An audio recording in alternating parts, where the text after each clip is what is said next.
So my talk will be very much in line with all the previous presentations, and I guess my introduction is maybe a little bit obsolete, but let me nevertheless go through it. So like the classical paradigm in systems neuroscience has been for many years to present an animal with some very interesting task, for example, a decision-making task where animal sees very difficult to discriminate stimulus, for example, dots moving left and right, and has to make a choice about this stimulus, and then place electrodes inside the brain and record activity of single neurons. And then on individual trial, we would see a very sparse pattern of spikes, which clearly not sufficient data to be able to infer how the animal performs the computations necessary to execute the task. And therefore, typically, we would repeat the same behavior over multiple trials and obtain data like this. This is activity of a single neuron recorded over multiple trials. And as you can see, activity is very variable. In this case, it is an example of a neuron recorded in the visual cortex of the monkey under the same conditions, and you see the spike pattern vary quite a bit. And typically, in the classical approach, you would average this activity across trials to get the trial average firing rate, which is then interpreted as a neural correlate of computation. I will illustrate how this works to continue with the example of decision-making. So it has been noticed more than 25 years ago that if you record neurons in particular part of the primate brain, in the parietal cortex, in particular in the lateral interparietal area, or LIP, then individual neuron will have very particular shape of the trial average responses. So while monkey is making a choice, and this is time period while monkey is making a choice, trial average firing rate of these neurons vary over time. So we see this ramping activity in average firing rates. And the slope of this ramp varies with the stimulus difficulty. So these different colors represent stimuli which are more easy or more difficult to discriminate. And the dashed versus solid line represent different choice which animal makes. So activity of this neuron correlates both with stimulus difficulty and with the choice which animal makes on this type of trial. And interestingly enough, this type of ramping activity looks very, I think it's my sound coming out of. Oh, okay, so I'll turn sound off. These average firing rates look very similar. Okay, so I guess I will not point at my slides, but you can guess what I want to point out. Looks very similar to average time courses of a model which has been used to fit behavioral performance of the animal. And by behavior, I mean how accurately animal makes choices about stimuli of different difficulty, and how long does it take the animal to make these choices. So this behavioral model is relatively simple. It's called the drift diffusion model. It assumes that there is some decision variable which integrates sensory information over time as a stochastic noisy process. So there is some drift in this process which brings you towards one or another boundary, but this drifting is contaminated with noise, resulting in a diffusion process. So the idea is that as soon as you hit one of the decision boundaries, you commit to a particular choice. And this integration process is noisy. So this is a simple drift diffusion model, and you see that on average, on trial average data, it also, yeah, for some reason, oh, now it's off.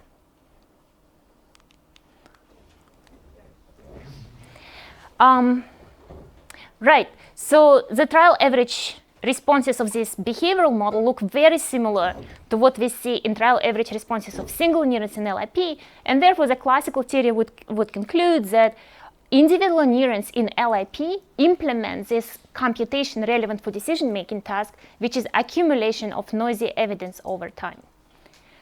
However, in recent couple years, this classical picture has been challenged multiple times. First of all, if we start to look in many single neurons, and this is a data set recorded in Anne Churchland's lab at Cold Spring Harbor, where they recorded in decision-making task in rats, you see that individual examples look very different. Not all of them show this very systematic ramp towards some threshold. And it's hard to assign the same type of computation to these trial average profiles, which are very heterogeneous. And in this workshop, it has been already suggested that maybe we should not think about single neurons, but actually now when we have access to large data sets of multiple neurons recorded simultaneously, we should think about that computation is happening on the population level. So maybe this integration of evidence happens, and it is consistent with heterogeneous responses of single neurons, but you should not see a direct reflection of this computation in individual neuron responses. But on the other hand, it has been also pointed out that it's maybe misleading to look in trial average responses. And this is from a paper written by Kenneth and Jonathan, who are both here, who considered the possibility that, well, we see this ramping activity only on average, but on single trial, we record these very noisy spikes. And it is possible that on single trial, the dynamics looks very different. So they considered the possibility that in single trials, the dynamics of a neuron transitions in a discontinuous fashion between discrete states, which would be an undecided state, or one of the two states representing different decision outcomes. And if these transitions happen at random points of time on different trials, then on average, you can also observe very smooth ramping activity, but this would suggest a very different biophysical mechanism of how this computation is implemented.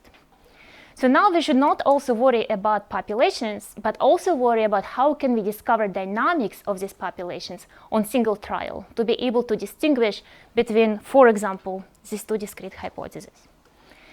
Where I would like to take this talk from now on is actually to considering how do we go by approaching, how do we approach the problem of discovering dynamics from noisy data, from spike data on single trials.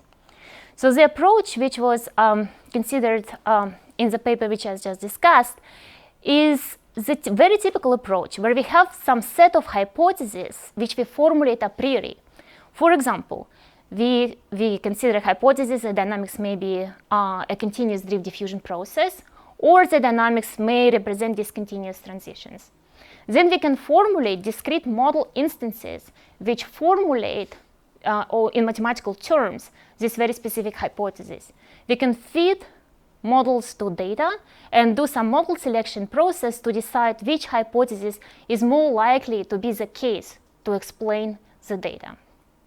And actually, interestingly, now this paper created a large debate in the literature arguing about all pros and cons of a particular model selection procedure.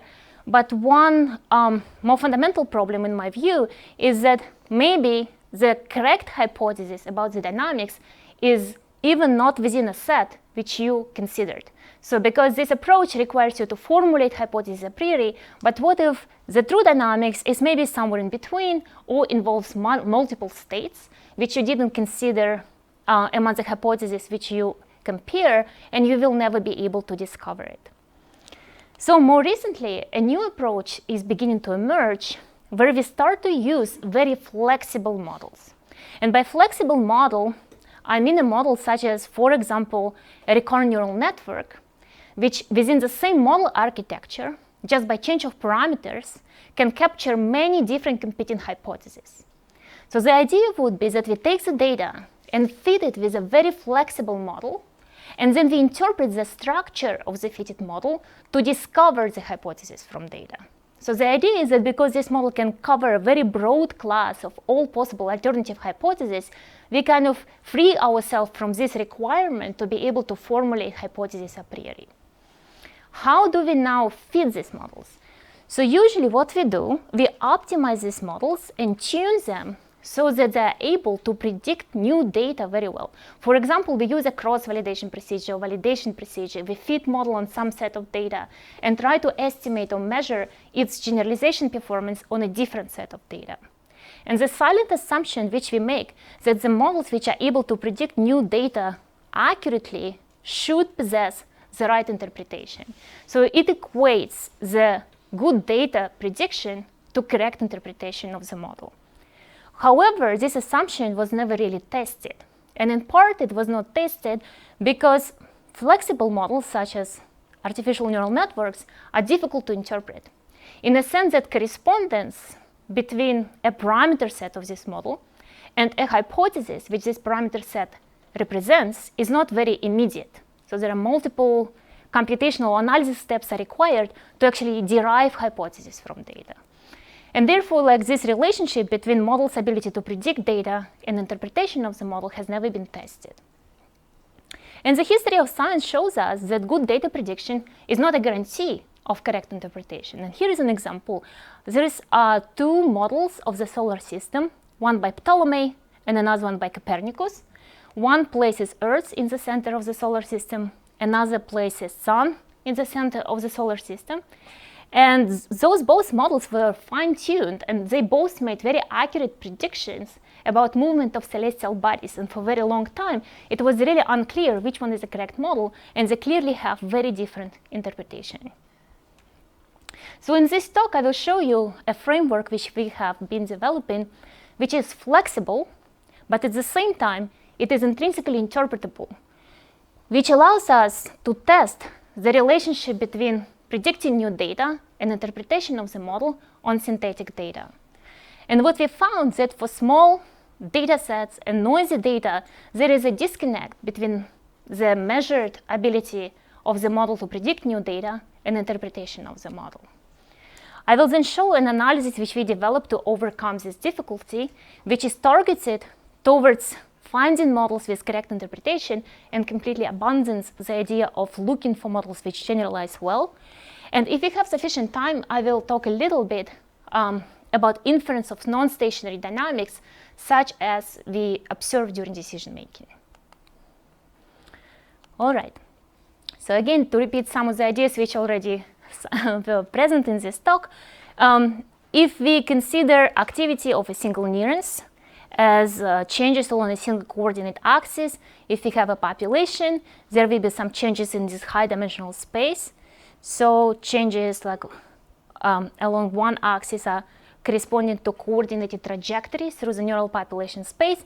And in many cases, in many instances, we find that these dynamics in the neural space are actually low-dimensional, meaning we only need few axes to capture most of the variability in the data. And the question now is how we can go about discovering these low-dimensional dynamics by observing high-dimensional spike trains from many neurons. So we wanted to build a flexible framework, and the idea behind this is the following. So imagine we have these low-dimensional trajectories representing latent dynamics in this low-dimensional space. These trajectories can become lawful once we know the underlying equations of motion. So if we know the dynamical system, which we model here as a force term, which can be any nonlinear force term, and a stochastic force, if we know this dynamical system, then we can understand the law behind those trajectories, right? So if you picture this force as some potential landscape, then trajectory has harder time climbing up the hills of the landscape, but it's easier to roll down the valleys, which represent the attractor states of the system.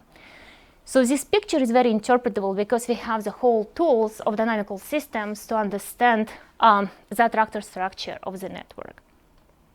So not all forces can be captured as potential forces in dimension higher than 1, so in 2 and higher. There is also additional component which is called curl flux, which can generate a non-stationary motion within this attractor landscape. So you can think about these two contributions as attractor landscape, a potential force which determines the global stability of the system, and the curl which can generate a non-stationary motion between these attractors.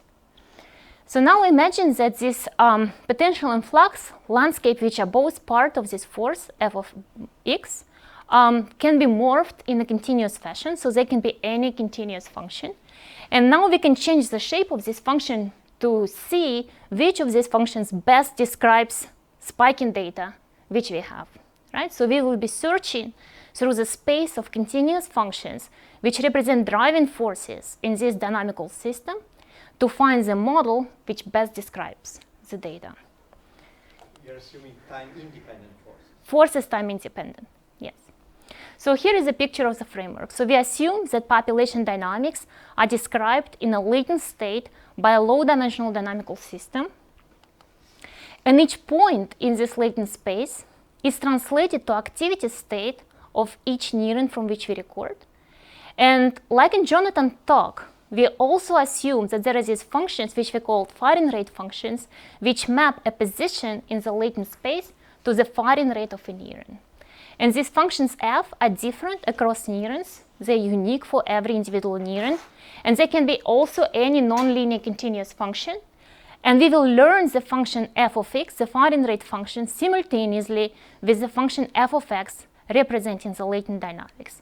So we also allow any arbitrary nonlinear dynamics and nonlinear embedding of these dynamics in a high-dimensional space of recorded neurons. So similarly, we make an assumption that once we know the firing rate of a neuron, there is a Poisson process which leads to generation of these discrete spike trains which we record. So the challenge now is, by observing only the spike trains, to reconstruct the entire picture of the latent dynamics and the firing rate functions. So it turns out you can do this calculation. So for this, we will be using a maximum likelihood technique. Given the spike data y of t, we can evaluate the likelihood by computing a path integral over all continuous trajectory over the latent space. So we have a continuous dynamical system. So now what we need to do, we need to marginalize this joint distribution of x's and y's over the all possible continuous trajectories which possibly could have underlied the data. And for optimization, what we need to do, we need to optimize this likelihood with respect to function parameters. So this likelihood is now a functional. It takes as a parameter of functions which represent forces in the dynamical system and firing rates, and returns a number, which is how likely is that this dynamical system generated spike data. So what we do, we compute variational derivatives of this likelihood with respect to function parameters, and then we do a gradient descent in the function space. So this is virtually what we do. So to illustrate that it works in practice, let me show you some simple examples. This is synthetic data which I generated. It has 16 spike trains, and these spike trains were generated from a common population state. In this case, it's a very simple one-dimensional dynamics. It alternates between two levels, higher level of activity and low level of activity, which is shown here with a gray line. And for comparison, I first will show you how existing methods, which are based on ad hoc a priori assumptions, deal with this problem of reconstructing the latent population trajectory from the spike data. And the example of models which I give, some of them we already discussed in this workshop. One model which I use a comparison is a hidden Markov model. Hidden Markov model assumes a priori that there are two discrete states and dynamic alternates between these two states in stochastic fashion. And in this example, HMM very accurately recovers the latent trajectory because it happens to make just the right assumption for this data. It happens to get the ground truth dynamics correctly.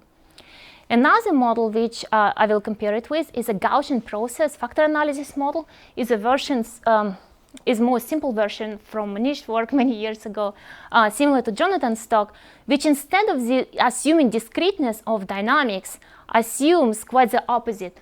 The dynamics are smooth and continuous. And you see that although the ground truth discontinuously switching between states, the GPFA will estimate smooth trajectory for this data. But if the ground truth was of different kind, for example, if the ground truth would look more like a continuous noisy process, closer to assumptions of GPFA, then hidden Markov model will fail completely because it will still discover discontinuous transitions in these continuously changing trajectories. And I can assure you that by no post hoc analysis, you will be able to find out that your assumptions were wrong. So in contrast, when we use our flexible framework, we can recover discontinuous transitions if the data is demonstrated them, although it's not quite obvious in these spike trains, which look just very noisy. On the other hand, it is not fooled when we provide it with data which looks very similar, but which was generated from continuous trajectories. So how do we do that? The reason is that different kinds of dynamics in this one-dimensional case correspond to different shapes of the potential landscape. In one case, the landscape has two wells, two attractor states, and noise drives the system between these attractor states, generating the discontinuous switching dynamics. While in another case, we have only a single attractor, and activity fluctuates around the single attractor, and the dynamics look continuous. And the reason why spike train looks so similar is because when we generated the simulation, we match the spike train statistics between these two systems up to second order. So all autocorrelations and correlation are exactly the same between those two cases. So it's really hard to tell that the underlying dynamics is actually different. So now I will show you how the framework discovers the right shape of the potential from the data. This is a short movie which shows you iterations of the gradient descent algorithm which we run. The gray line shows the ground truth, potential from which we generated the data. It was a bistable potential in this case. And the red line will show the current guess of the model about the shape of this potential. So we start with an unspecific guess, and then by running the gradient descent, we kind of morph the shape of this potential so that it discovers the correct ground truth, double well shape. So at the same time as we learn the potential, as I mentioned, we can also learn the firing rate functions. And here is another movie illustrating simultaneous inference of potential and one particular firing rate function, which in this case was just a linear function. And again, we start with some guess firing rate function. And while optimization continues, both the firing rate functions and potential change to come close to the model which generated the data. So I guess Jonathan already highlighted it in his talk. Why is it important to learn firing rate functions? But nevertheless, I will go through this issue again. We have a very similar example of a one-dimensional system which is similar to, for example, place cell system in hippocampus, where we have one-dimensional latent trajectory shown here in gray. And firing rate of each neuron has a peaked tuning function to this latent trajectory, something like a place field. And these are spikes from a population of neurons with place field shown here. And the difficulty is that most other existing methods which do not learn the shape of firing rate function assume some simple relationship between latent state and the activity of a neuron. And this relationship is usually monotonic, right? So you can imagine to match this firing rate profile, if you start to go along a single dimension and you start to generate increase in activity along this dimension, if your firing rate assumption is monotonic, you cannot bring the firing rate back down. You will require additional dimension to bring the firing rate back down to capture this nonlinear, non-monotonic shape of the firing curve. And this is the reason for why this is just an illustration that our method can learn these nonlinear shapes. This is a ground truth tuning curves for a population of cells tuned to a one-dimensional population state. And this is what we learn from this data. We can accurately infer peak positions and peak heights for this population of cells. And if you made just a monotonic assumption between activity of a neuron and a latent state, it will turn out that you require multiple dimensions. This is an example again with GPFA, Gaussian process factor analysis model, which assumes just linear relationship. And the reason is that you would require as many dimensions, as many non-overlapping groups of cells you have with peak tuning functions. All right, so far so good. Now I will move to a second part of the story to talk about how do we actually select our models. So I showed you movies of a gradient descent optimization, which looked very nice, and we recovered the correct shape of the potential. But I stopped optimization at a particular point, which I didn't tell you like how I chosen where to stop optimization, because the gradient is not vanishing in that point. And as long as we had computer power to optimize our models, we would never come to a point where gradients are perfectly zero. So we can always fit this model, and the model will change its shape. And let's watch a movie when we run gradient descent iteration. It's the same simulation. We will just continue watch it for a couple more iterations. And this is what is going to happen. The shape of the learned potential, after coming close to the ground truth, start to change and develop spurious features which were not present in the ground truth model. Right? So it develops these extra wells. Although the overall shape of the potential, of the double well potential, is preserved, on top of it we develop some spurious features. So here is just another illustration of it. This is a course of the log likelihood, which we are optimizing, there is a very fast phase, initial phase, where we learn the coarse features of the model. The points here along this line indicate the particular shape of the potential learned on each of these iterations. And we see that after some point where we come very close to ground truth, we start to develop spurious features. In some sense, it's not surprising because our data is noisy, right? We have a finite sample of Poisson spikes from which we try to reconstruct the latent dynamics. So what happens with the models, that models start to overfit to the spiky noise. Although it seems a little bit maybe non-intuitive how this potential with like multiple wells can better represent the spiking sequence, but the timing of each spike matters. And on this particular data sample, it happens that this model is best. And the longer we run, the more features we will develop until we completely overfit. So we are not, of course, the first people to notice problems with overfitting. And there is a general response to overfitting, which is just try to look for models which generalize well. Because the idea is if you develop spurious features, then this model on a different set of data should not perform very well. So its generalization score would be very bad, and you would be able to find the model which is the correct model. So this is exactly what we did. Now you see two curves. One is the training curve, the log likelihood on the training set.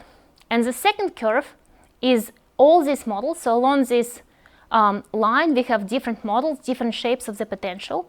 And the orange curves evaluates how the likelihood for this potential on a separate set of data which was not used for training. So one feature which you can notice is that these both curves are extremely flat, right? So imagine each point along this line is a different model. It has very different set of features in the potential. It means it has very different interpretation in terms of how many attractors this model have. However, both these models have nearly equally good performance on predicting new data, all of these models. And if you start to look for the model with the best generalization score, for example, if you start to look for minimum along this plateau, in many cases, we will find models which are very badly overfitted. It's also not surprising in a way, because the validation set, just like a training set, is a finite set of data. And just by chance, any of these models which have nearly equally good generalization accuracy, just by chance, any of them happens to be selected as the best model. So interestingly enough, very same behavior is observed for neural networks in a way. So if you ever trained neural networks to perform any interesting task, these over-parameterized models, which have way more parameters than data points, they never show the classical validation curves with a very well-pronounced minimum. They also have very long plateaus, and sometimes you never find a minimum. Sometimes you find a minimum and stops there. However, like there is some work showing that these models also tend to develop spurious features, but these spurious features develop on top of the correct features representative of the data, and they do not really hurt ability of the model to generalize to the new data.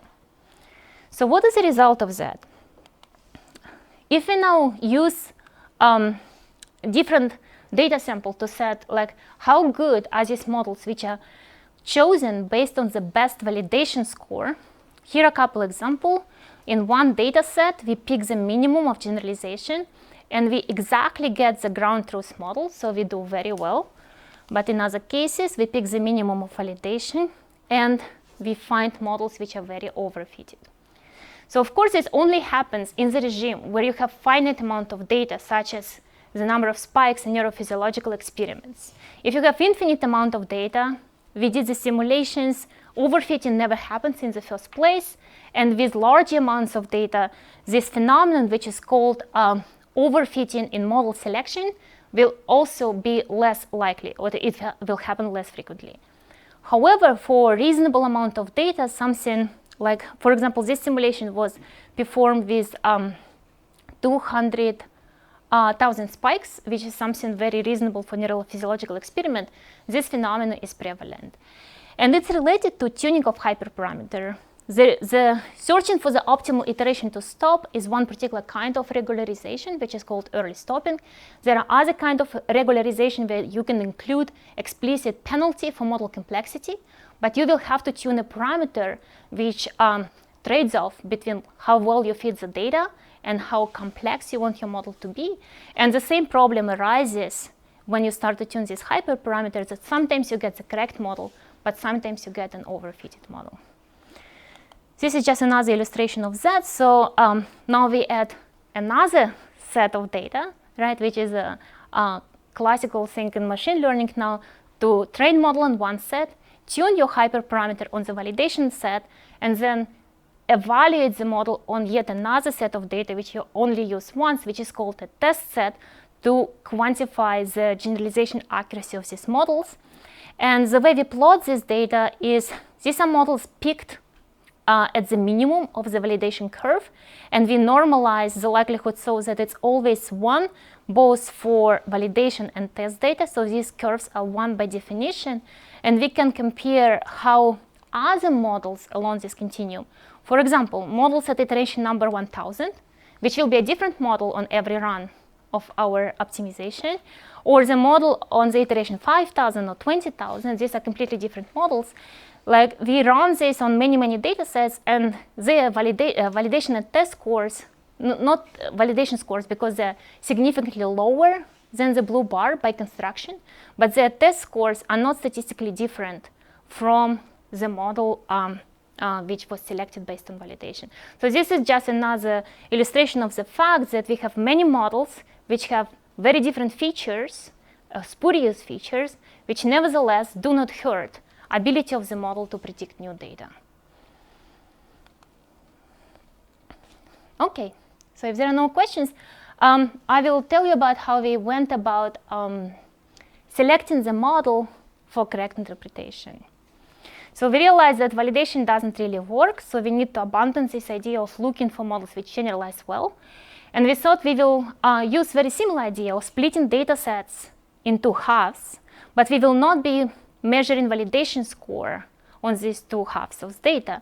Instead, the reasoning was that if there are true features which are present in the dynamics, they should be the same on both halves of the data, right? So if we split data set into halves and optimize model on each of these two halves, the true features of the model should be the same.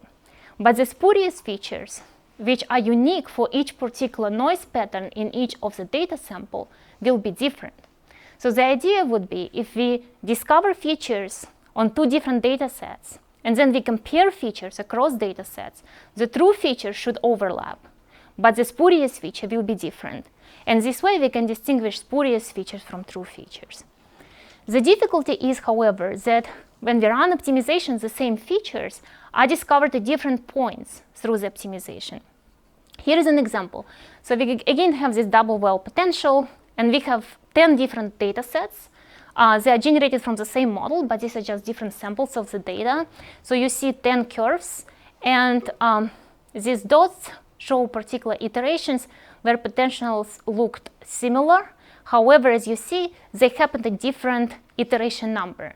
So we cannot just compare, let's say, potential across data samples at one particular iteration number, because it would be meaningless. We will be comparing, let's say, one single well to double well, which is meaningless. We kind of want to compare features of the same complexity. And for that reason, we needed a metric to measure complexity of the features, which we discover at each stage of the optimization.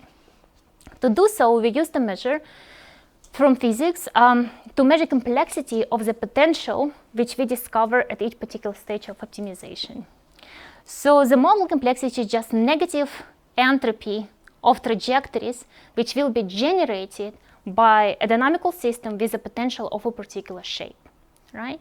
So the more complex is the potential, the more structures, the more wiggles are in the potential, the higher will be the measure of the feature complexity for this model. So in technical terms, this trajectory entropy is defined as a chiral divergence between trajectories generated within this particular potential relative to the distribution of trajectories generated by a free diffusion, meaning flat potential. So when we measure feature complexity along our optimization path, so these are all different models which we discover, the feature complexity continuously rises. So we don't know, we don't have a theory for why this happens, but this is what we consistently see in all our simulations, that we start with simple models and we learn more and more complex features over the gradient descent iterations. The dashed line here shows the ground truth feature complexity, which we know for our synthetic data. And initially, we learned features which are the true features of the model, but later on, we start to overfit, and this is what we call learning noise or developing spurious features. When we have different samples of the data, of course, crossing of this ground truth complexity happens at different iteration numbers. However, if we plot these curves as a function of feature complexity, they nicely, so this is the generalization score along the feature complexity axis. So all these curves nicely fall on top of each other. So somehow we need to detect this boundary between the ground truth complexity, which is shown here with a dot, which separates learning features from learning noise. It turns out what we can do that if we look at a model, now if we start to scan along this feature complexity axis, and we have two data samples, and these two data samples come from the same system, but these are two different realizations, and we optimize the model on both data samples. If we now pick models of low complexity, or models which have features of low complexity, and we plot these models on top of each other, they will tightly overlap. So when we discover simple features, these simple features are always the same between two data samples. However, if we go beyond the true model complexity, what we will find that we will start to develop different kind of spurious features, and the potential shapes begin to diverge. So it turns out that this boundary can be defined just a maximal feature complexity until which the potentials discovered from two different data samples still overlap. So this is how we find it empirically. We basically scan along the complexity axis, and we look for the point where these potentials begin to diverge. So here is an illustration, again, on multiple data sets, which are generated from the same model. So we have 10 different data samples. And this is just reiteration of the idea that the best validation doesn't work. So these dots correspond to minima in each of these validation curves. If we plot these potentials on top of each other, we get very different results, nothing like a double well from which model was generated. Although on some data sample we happen to get double well, but frequently we get something else. And this is feature consistency analysis which we perform, which of course by construction consistently gives the same result across all data samples, but also this shape nicely overlaps with the ground truth model. So in this way, we are able to identify the model with correct interpretation. And if we move beyond this feature complexity defined in this way, we will see that potentials start to diverge. So we use this idea, or we wanted to test this idea using physiological recordings from the monkey cortex. In this experiment, activity was recorded in the visual cortex with linear electrode arrays, which were placed perpendicularly to the surface of the cortex, recording from single columns in the visual cortex of the monkey. And in this experiment, monkey was just fixating a blank screen, so there is no visual stimulation happening, and monkey are fixating for 3 seconds to get a juice reward. So here you see example activity on a single trial. In this experiment, we have 16 recording channels over 3 seconds. And the striking feature of this activity is that it exhibits so-called on and off states. So you see that activity is very synchronized across all channels and alternates between periods of very high and very low firing rates. Previously, we modeled this data using hidden Markov models and found many interesting things which I will not tell you about. However, if you think about it, like these dynamics can be consistent with different potential models. On one hand, it could be really, truly two distinct attractor states, and the system transitions between these states in a noise-driven fashion. Or maybe, and there were recent papers proposing this idea, that cortical fluctuations are rather fluctuation around a single attractor state, right? So something like a smooth dynamics. Previously, we were not able to test this hypothesis with hidden Markov models, which are already starting with specific assumptions. But we were curious if we can use our framework to dissociate between these possibilities. So of course, in this data, which is real data, we don't have the ground truth anymore. So what we decided to do is to feed each channel individually, right? So we have 16 channels, and previously we fitted HMM to all 16 channels simultaneously. But the idea is because their dynamics are so highly correlated, if we discover the similar shape of potential across all 16 channels, this would give some not perfect validation, but at least some indication that these ideas work. So first of all, this is an illustration of the normal approach where you would pick model based on the validation scores. So we divided data in two halves, D1, D2, and D is a full data set. And these are validation scores for models fitted on these different halves. And again, you see very long plateaus in generalization performance, the same as we saw in synthetic data. If we will look for minima in these validation curves, the potential in the minimum of the validation are very different between different partitions of the data, so we don't get a consistent model. On the other hand, using our feature consistency analysis, we discover nice shape of the potential. Well, it's not surprising the potential tightly overlap, because this is how we find this model. We require them to overlap between different data samples. But this potential has a nice double well shape, suggesting that these dynamics are indeed more like noise-driven transitions between two attractor states rather than fluctuations around single attractor. And these are results across all 16 channels, and across all 16 channels we find similar type of potential, although with some variation, which we still need to understand and explore, I guess. All right. So I still have some time, so I will talk about inference. Sorry, can I question? So all the curves that you show are sort of smooth curves. So when you maximize the likelihood, is there a penalty for having non-smooth curves? Do you assume a class of functions? There is no explicit penalty, but there are a couple of things which we do implicitly, which help us to get smooth curves. First of all, I told you that we optimize the space of continuous functions, and that is true. We have analytical formula for the gradient. However, when we implement it in a computer, of course, we discretize the space and we have a polynomial basis. So you have a class of parametric functions on which you optimize? This is not true. So our functions, they are not infinite dimensional, right? When we run the optimization, we have a high dimensional vector representing any function in a polynomial basis. But it is not a, this is not a limiting factor which actually defines the smoothness of our functions, because we can increase or decrease the density of our discretization grid, a result will not change. But there is, to propagate probability density over the latent space, we need to kind of evaluate this probability density of the continuous dynamical system over time, and for this we solve a Fokker-Planck equation. And actually we solve it in the eigenbasis of the Fokker-Planck operator, which we truncate after some number of eigenfunctions, which implicitly smoothes out the solutions which we get. Yeah, however, I would like to mention that if I would run this gradient descent for 10,000 iterations, I would get like very highly jiggling functions. So it's smooth, but like this condition on smoothness which we get is only very mild. So you're suggesting that this is a better model.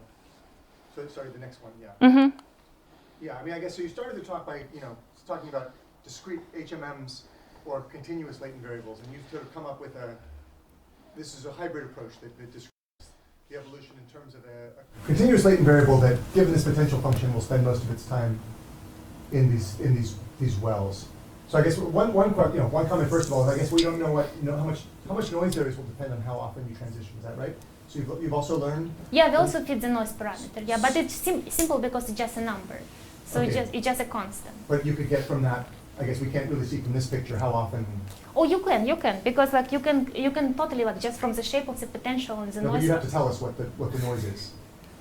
Oh, I didn't tell you, right? I'm just saying this picture. That's right. I mean, we can't see how often. Like, if we could see some sample trajectories or something, you would see. Right. I don't have it on the slides. I agree. Right. Yes.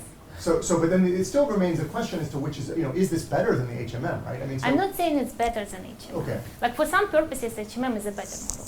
What I'm saying is that HMM does not allow you to answer questions like what is the dynamics. HMM starts with a very particular assumption about the dynamics, and you cannot get outside of this framework which you formed a priori. I would say they're both assumptions of how they're both formal assumptions about how the dynamics evolve. Right, but we have a broader class of models. You can consider this as kind of we are fitting in a space of models. It's not model free, obviously. We have a very specific model which we fit. But our model class covers a broader class of dynamics compared to HMMs.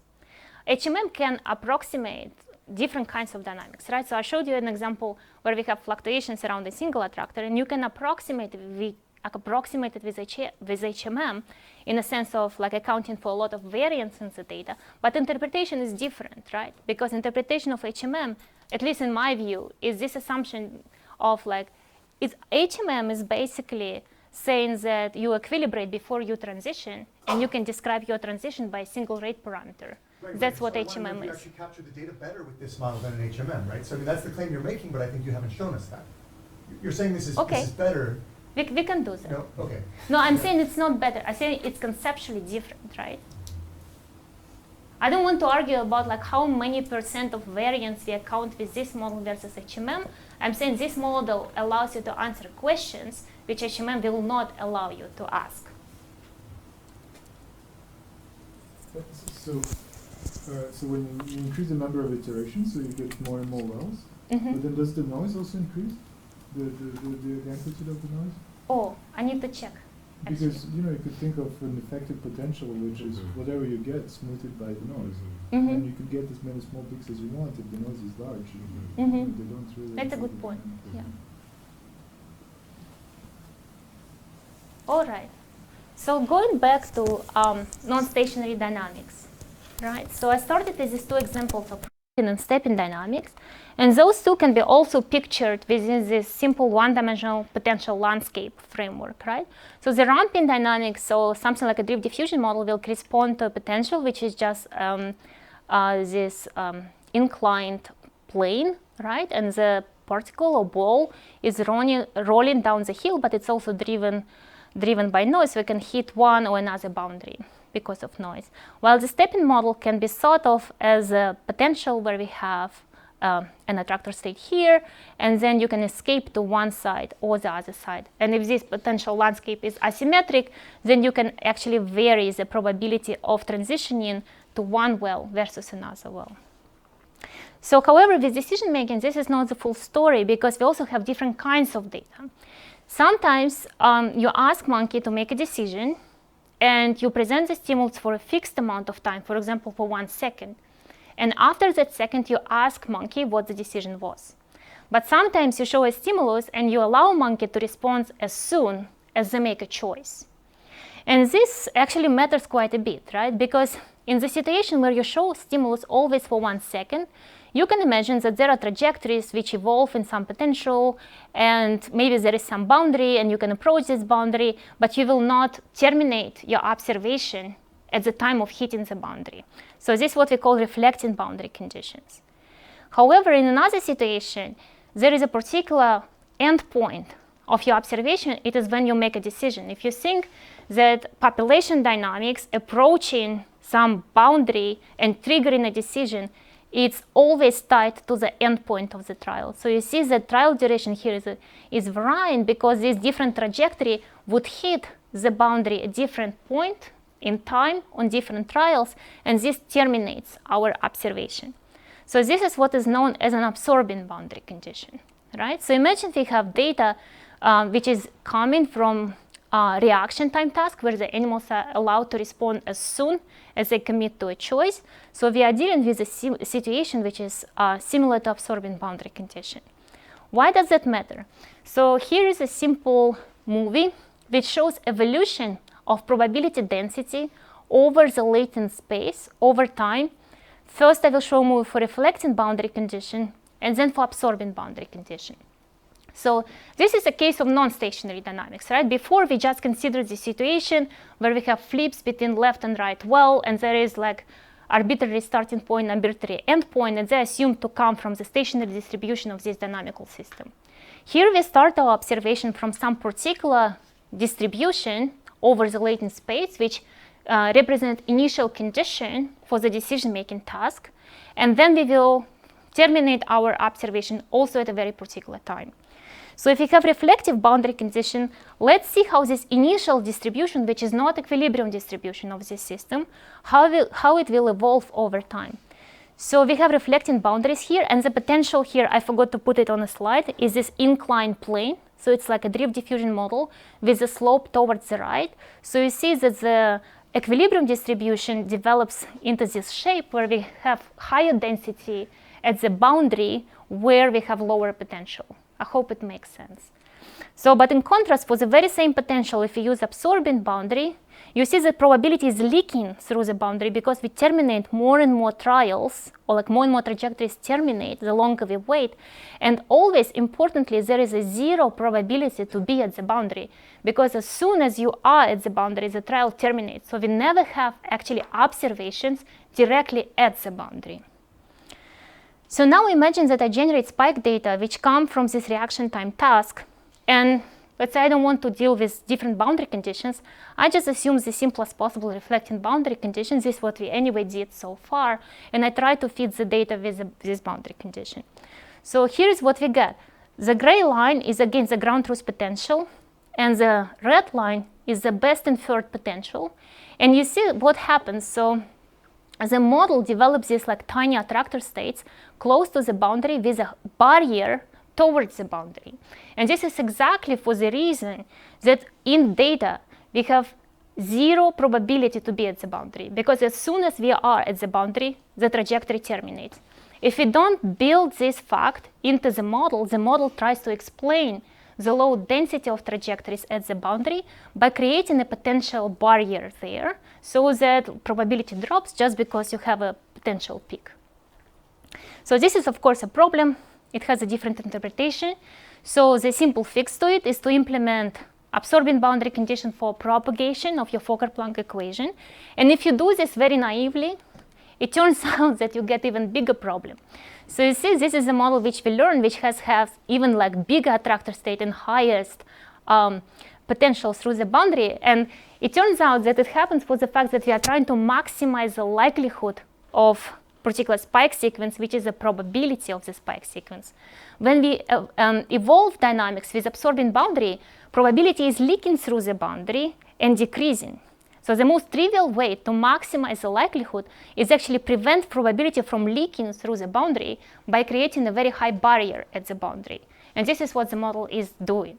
So I am showing this just because it was kind of our way to find our own mistakes, because it turns out that you have to build like additional component, a particular operator in our chain of propagation and emissions, which represents the fact that trajectory was absorbed at that moment in time.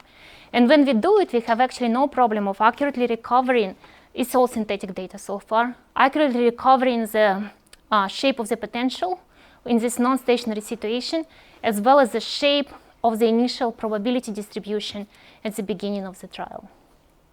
That's all I have so far to say. This is to recap what we went through. I showed you a flexible and intrinsically interpretable framework which allows us to study the relationship between predicting new data and interpretation of the model and synthetic data. And we found that those two do not always go hand in hand. I showed you a procedure which we developed for finding models with correct interpretation by comparing features discovered on different samples of the data. And I showed you our most recent developments towards modeling non-stationary dynamics and dealing with different kinds of boundary conditions. So I would like to thank everyone who was involved in this work, in particular Mikhail Genkin, who is postdoc in my lab, who is spearheading the entire project with some help from Owen Hughes, who was a summer undergrad in the lab, but he is still onto it. And thank you very much for my funding sources.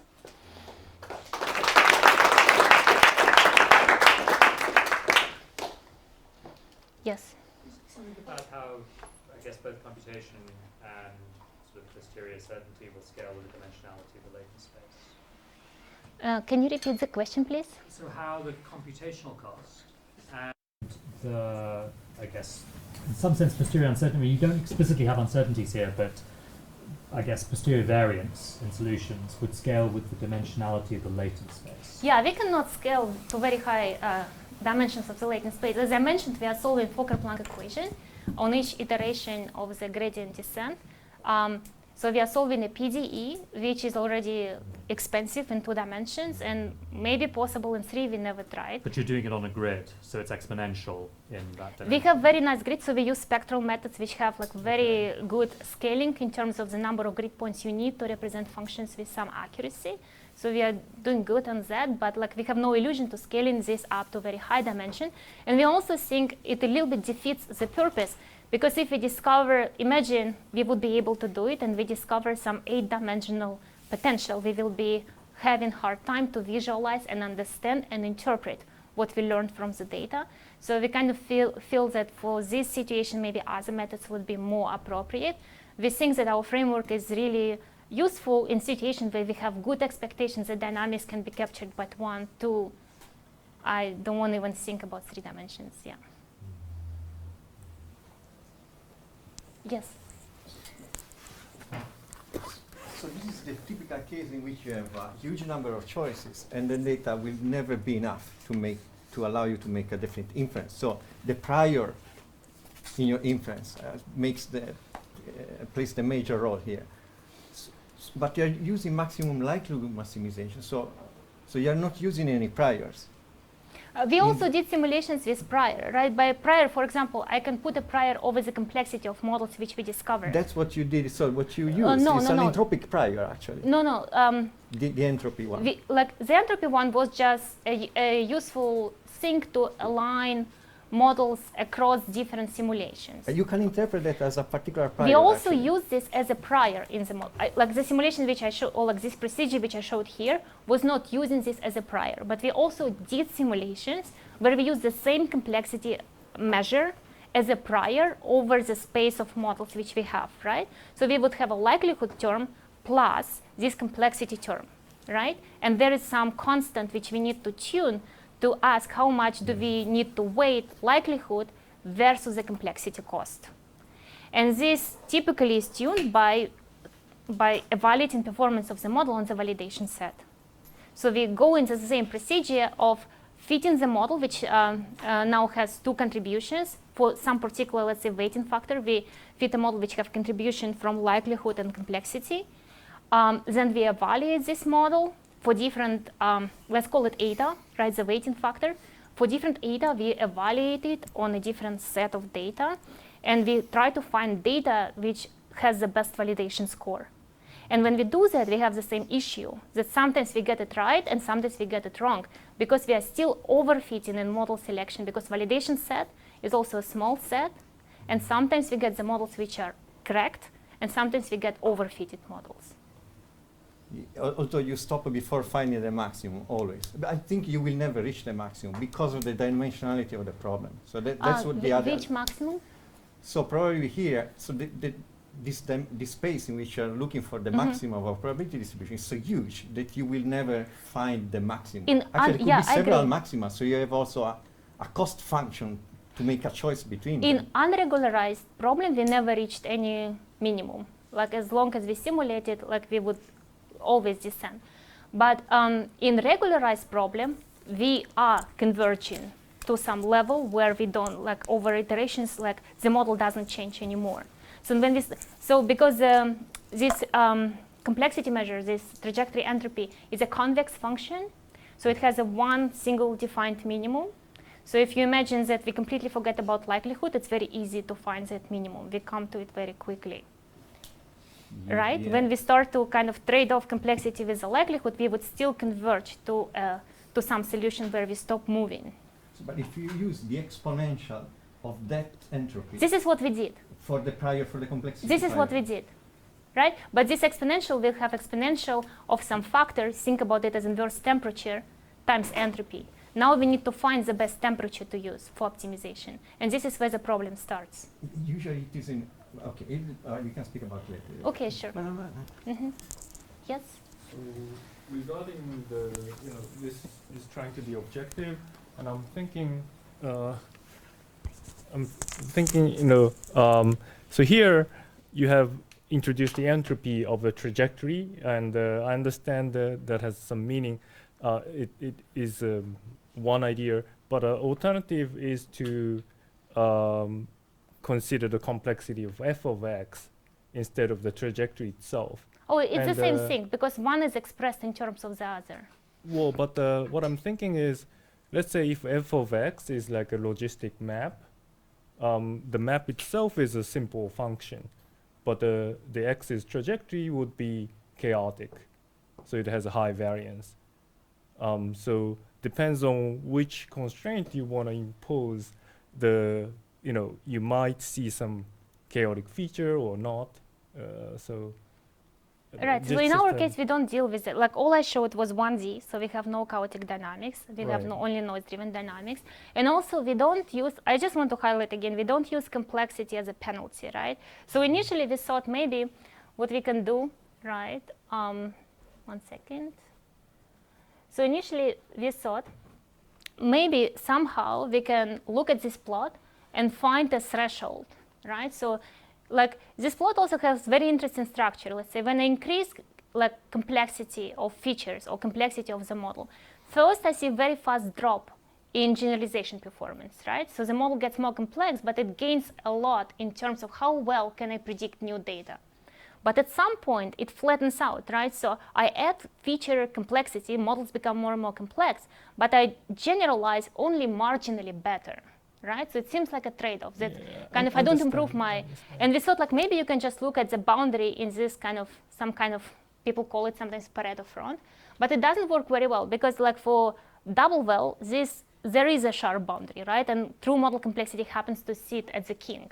But if you look in more complex dynamics, when we start to look in potential with many wells, actually what happens is this boundary becomes very shallow. Right? And it's very unclear where to place the threshold. And by choosing a particular point, you can totally underfit your data by not discovering some features which are true features of the model. Yeah, understand. So for that reason, we do something completely different, like not trying to, like the only reason we use complexity is to align simulations across data samples. In principle, we can like forget about complexity, right? What we can do, let's say if we have 2 data samples, we can compare every model along this optimization curve to every model along that optimization curve and look for a point where we don't find models which don't agree between 2 runs of the data. The complexity analysis only helps us to do this more efficiently. Sure, yeah, but my point is complexity on what? On the trajectory or some trajectory generating dynamics could be simple. I mean, but I think it's a different philosophy. So I mean, there's no good and bad. It's just what you look for, I suppose. Yeah, thanks. I don't know if I missed something, but could you actually use this method to evaluate single trials? Yeah, this is what we do, right? Again, Jonathan pointed out I didn't show the plots, but in principle we can do decoding. I mean, I showed it on synthetic data, but not on real data, right? So on synthetic data, I showed some examples, right? Okay, where we can recover trajectories on single trials. At least. Thank you.